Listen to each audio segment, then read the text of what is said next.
Hello viewers, I doctor SBK Lal welcome you all in my YouTube channel. मेरे YouTube channel में आपका बहुत बहुत स्वागत है। अगर आप इस चैनल पर नए हैं तो चैनल को सब्सक्राइब कर लें। इस चैनल के माध्यम से डॉक्टर लाल होम्यो क्लिनिक जो चैनल है मेरा, इसके माध्यम से हम आपकी सेवा करते हैं। बहुत सारे स्वास्थ्य संबंधी जो टिप्स हैं, जानकारी है, देते रहते हैं। साथ ही बहुत सारे लोगों का जो होम्योपैथिक इलाज है वो आप तक पहुंचाते हैं। आज का टॉपिक है हमारा मेनोपॉज। तो मेनोपॉज या इसको हम क्लाइमेट्रिक पीरियड भी कहते हैं और चेंज ऑफ लाइफ भी कहते हैं। तो ये बहुत ही महत्वपूर्ण विषय है महिलाओं के लिए। महिलाओं के जीवन में ये एक दिन आता है जब वो मेनोपॉज से गुजर रही होती है।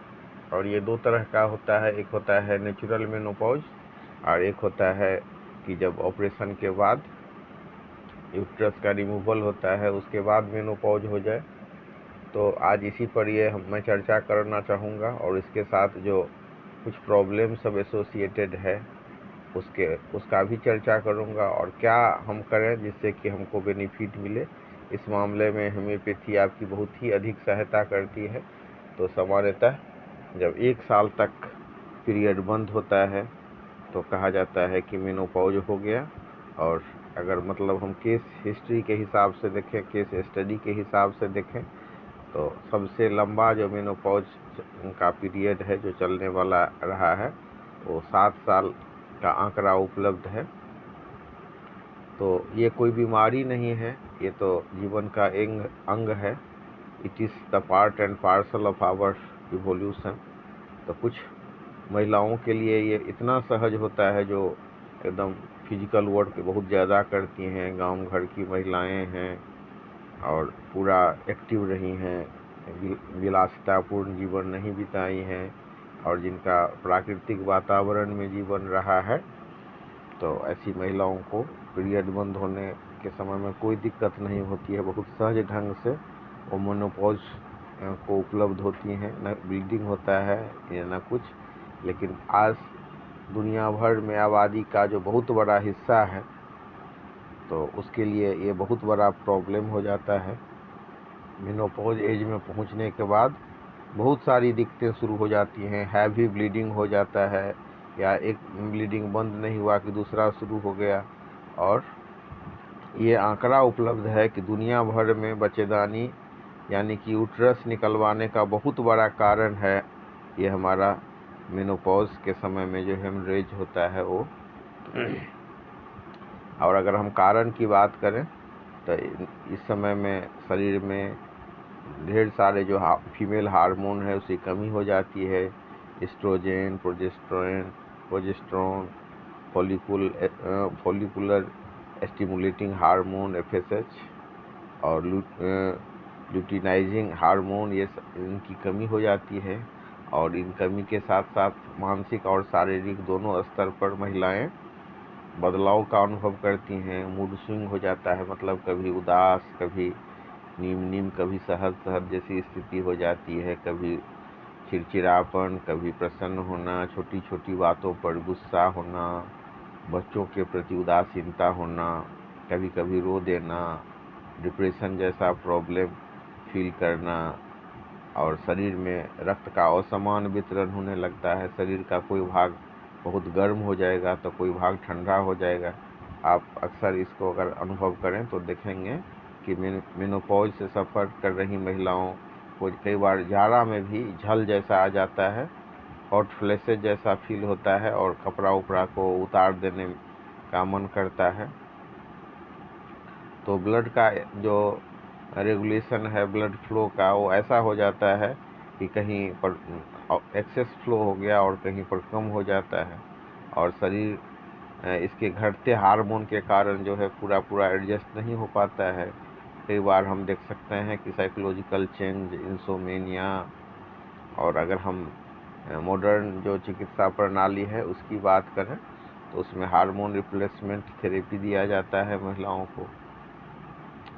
तो हम देख सकते हैं कि बहुत सारी प्रॉब्लम महिलाओं को जिनको दिक्कत होती है कुछ महिलाओं में बहुत ज़्यादा प्रॉब्लम सब हो जाता है। वहीं कुछ महिलाओं में बहुत ये नॉर्मल फिनोमेना जैसा होता है। तो इमोशनल चेंज, चिड़चिड़ापन, मेनोपॉजल हेमरेज, और कई बार ये 1 साल तक चलने वाला सिलसिला होता है। तो कई मामले में हम देख सकते हैं कि मतलब 2 से 3 महीना 4 महीना होते होते ये सब प्रॉब्लम सब सबसाइड हो जाता है। तो इन्हीं बातों को अगर हम ध्यान में रखें तो इसका हम बहुत अच्छा सा मैनेजमेंट कर सकते हैं होम्योपैथी के हिसाब से। तो इसमें जो सबसे प्रचलित दवाई है वो सल्फ़र है, और सल्फ़र अगर हम 200 पावर दे करके एक खुराक देते हैं तो हॉट फ्लैशेस आना भी बंद हो जाता है, और जो शरीर में बर्निंग सेंसेशन होता है वो भी अच्छा हो जाता है। और सल्फ़र का एक रिमार्केबल चेंज है कि नींद भी अच्छा आने लगती है, डीप निद्रा भी आती है। और पसीना वाले मामले में भी हम सल्फ़र बहुत प्रिस्क्राइब्ड मेडिसिन है। लेकिन आप अगर सिम्टम्स का गहराई से अवलोकन करें तो हम देख सकते हैं कि कई बार महिलाओं को ठंडा के समय में भी सर ढक करके सोना बहुत असहज हो जाता है। और ऐसी असहजता की स्थिति में मतलब नींद सो कर के उठने के बाद मन भारी सा होता है। होना क्या चाहिए कि जब हम सो कर के उठते हैं तो हमको एज इट इज़ फील होना चाहिए, बहुत हमको एकदम फ्रेश अनुभव होना चाहिए, लेकिन ऐसा नहीं हो पाता है। और बहुत ही मतलब ऐसा होता है कि मन भारी भारी सा, सुस्ती होना, टाइट कपड़ा बर्दाश्त नहीं होना, तो कई बार बीपी बढ़ जाता है, तो कभी चेस्ट पेन भी हो सकता है, कभी माथा एकदम गर्म जैसा हो जाएगा। तो इन सारे लक्षणों में ये मास्टर ड्रग है लेकेसिस। लेकिन लेकेसिस ऐसी दवा है जिसको हम फ्रीक्वेंटली आप इसको व्यवहार नहीं कर सकते हैं, बार बार इसको हम रिपीट नहीं कर सकते हैं। तो सबसे पहले सल्फ़र से चिकित्सा शुरू करनी चाहिए, और उससे अगर फ़ायदा नहीं हो या मतलब माथा वाला सिम्टम्स ज़्यादा हो, माथा गर्म होने की बात ज़्यादा हो, और चिड़चिड़ापन हो, और सोते समय डर जाने की अनुभूति हो, तो उस समय में हम लेकेसिस दे देते हैं 200 पावर में। और लेकेसिस का जो ब्लीडिंग होता है वो काला सा होता है, थक्का भी हो सकता है। तो इस केसेज में हम लेकेसिस 200 देते हैं। और फिर एक दवाई है इसमें सेवाइना 30, इसको हम फ्रीक्वेंटली रिपीट करते हैं जब हम देखते हैं कि बहुत ज़्यादा ब्लीडिंग हो रही है और क्लेमेट्रिक जो हेमरेज से सफ़र कर रही है महिला। तो इसमें हम 2 दवाई जो बार बार उसको हम रिपीट भी कर सकते हैं ज़रूरत के हिसाब से, वो है सेवाइना 30 पावर में सुबह शाम 3 से 4 बूंद देते हैं। और दूसरी दवा है चाइना 30, उसको हम दोपहर रात देते हैं। या फिर अगर मतलब अगला इसका एक फार्मूला है बेलाडोना 200, कैलकेरिया फॉस 30, चाइना 30 और मिनीस्पर्नम 30।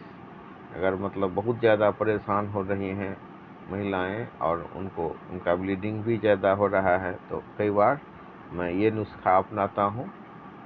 अगर मतलब हम सेवाइना दिए और सेवाइना से आराम नहीं हुआ, तो पहला नुस्खा जो मैं यूज़ करता हूँ वो है सेवाइना 30, मिलीफोलियम 30, ट्रिलियम 30। इन सब दवाई को आधा आधा घंटा के अंतर से देता हूँ। और अगर कमजोरी बहुत ज़्यादा है या मतलब ब्लीडिंग के बाद जो होता है तो उसमें चाइना भी जोड़ देता हूँ। तो इस तरह से 4 मेडिसिन का सीक्वेंस बनता है, सेवाइना 30, उसके बाद मिलीफोलियम 30, उसके बाद चाइना 30 और उसके बाद ट्रिलियम 30। तो इस दवाई को आधा आधा घंटा के अंतर से देने पर बहुत अच्छा रिजल्ट आता है और तुरंत 1 दिन में आपको रिकवरी हो जाएगा।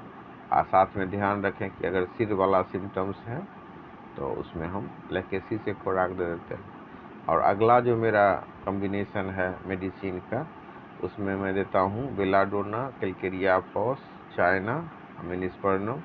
बेलाडोना को 200 पावर में और अन्य दवाओं को 30 पावर में देता हूँ। और फिर इसको आधा आधा घंटा के अंतर से देता हूँ, एक ही में मिला करके नहीं देता हूँ। जैसे बेलाडोना अगर 200 दिए तो आधा घंटा के बाद हम कैलकेरिया फॉस देते हैं, और फिर आधा घंटा के बाद चाइना देते हैं और फिर आधा घंटा के बाद मेनिसोप्रिनम देते हैं और फिर इसको हम रिपीट करते जाते हैं जब तक कि ये ब्लीडिंग सब सही नहीं हो जाए। तो ये भी नुस्खा बहुत कामदायक है। लेकिन लेकेसिस के बाद अगर बेलाडोना दिया जाता है तो बेलाडोना के असर को लेकेसिस के असर को बेलाडोना काट दिया जाता है। इसीलिए जब लेकेसिस से शुरुआत करते हैं मेडिसिन का तो सेवाइना और मिलीफोलियम, ट्रिलियम और चाइना वाला कॉम्बिनेशन ज़्यादा अच्छा है। फिर एक सिम्टम्स आता है कि जब चक्कर वाली शिकायत हो तो उसमें कालीफॉस 6X में देने से बहुत अधिक फायदा होता है। या मतलब एक यूट्राइन टॉनिक करके आता है आपको, बायोकेमिक कॉम्बिनेशन, बहुत ही प्रचलित नुस्खा है बायो 15 का। तो उसको भी हम भर दिन में भोजन नाश्ता के बाद 4-4 गोली देते हैं। तो ये भी बहुत अच्छा रिस्पॉन्स करने वाली दवा है। साथ ही जो चक्कर का मामला में एक दवाई है कोनियम 30, खास करके वैसी महिलाएं जो कठोर ब्रह्मचर्य का पालन करती हैं तो उनके लिए ये कोनियम बहुत अच्छी दवा है। उसको भी 30 या 200 पावर में 1-2 खुराक दे सकते हैं। तो उम्मीद है कि आपको ये वीडियो अच्छा लगा होगा। वीडियो को पूरा देखने के लिए धन्यवाद।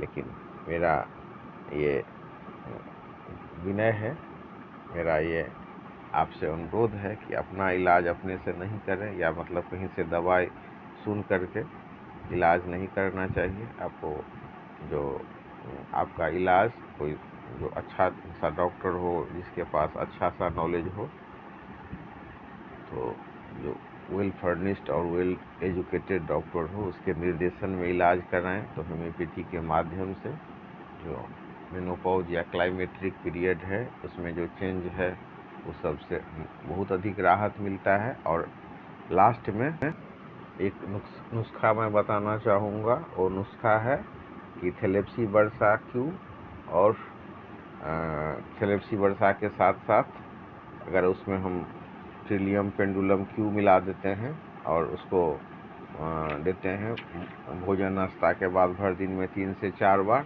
ये बहुत ही अच्छा फ़ायदा दिखाने वाला मेडिसिन होता है। तो इन दवाई को भी आप आजमा सकते हैं, लेकिन इलाज किसी कुशल चिकित्सक के निर्देशन में कराएं और इस तरह से आप होम्योपैथी का सेवा ले सकते हैं।